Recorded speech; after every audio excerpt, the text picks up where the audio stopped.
And France's president is refusing the resignation of the country's prime minister after a left-wing coalition won the most seats in the country's elections. No party won an outright majority in the second round of parliamentary voting, leaving President Macron weaker as he battles France's far-right party over issues like immigration. Foreign correspondent Tom Soufi Burridge joins me now from Paris with more. Tom, how significant is this result? Yeah, it's really significant, Diane. Just remember, it's 2 and a bit weeks until the opening ceremony of the Paris Olympics. So if there's a sense of political turmoil hanging over the government, that can't be a good thing when security is so key around the Games. And that's why we've seen President Macron this morning refusing the resignation of his own prime minister, saying he wants him to stay in power. Stability, he says, is needed in this country right now. We're in this situation because no political grouping has won a majority of seats in that building, the parliament behind me. Yes, this broad left-wing alliance of communists, socialists, Greens and another hard left party did win the most seats in the election. They shocked everyone. They pushed the far-right party, which everyone expected to do incredibly well. They did very well in the first round of voting. They didn't do that well last night, and they came in third. So that's the other main headline. The other main headline is that Macron's party came in second. And look, this is the second biggest economy in the Eurozone.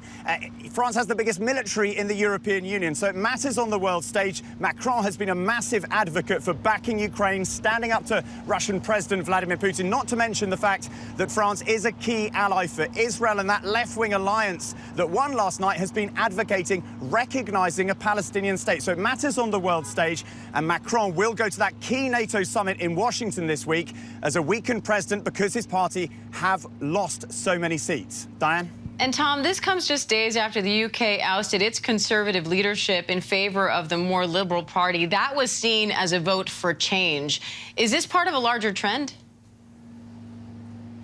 I don't think it's a trend at all, really. I mean, look, there are some parallels you can sort of draw around Europe. Yes, certain countries, Italy, there's been a rise of the far right also to some extent in the polls in Germany. The far right over a number of years has been resurgent here. Look, with the UK, look, we saw 14 years of a conservative right-wing government, consecutive prime ministers being unpopular with their electorate, and Keir Starmer, a sort of more centrist left figure, got into power. Macron, over the years, has become 7 years in power. He's become very, very unpopular. And what we are seeing in most democracies around the world is parties on the edges, on the fringes, whether it's left, whether it's right, capitalizing on that. They do well on social media. They play into certain issues. And again, one key issue which we've seen here, which we know is going to play big back in the US in the November election, is immigration. The far right here are very, very against immigration. They use that as an issue which a lot of French voters do care about, but it's a very divisive issue. We saw it last night, this left-wing alliance, their supporters. We were here in Paris with them as they celebrated last night.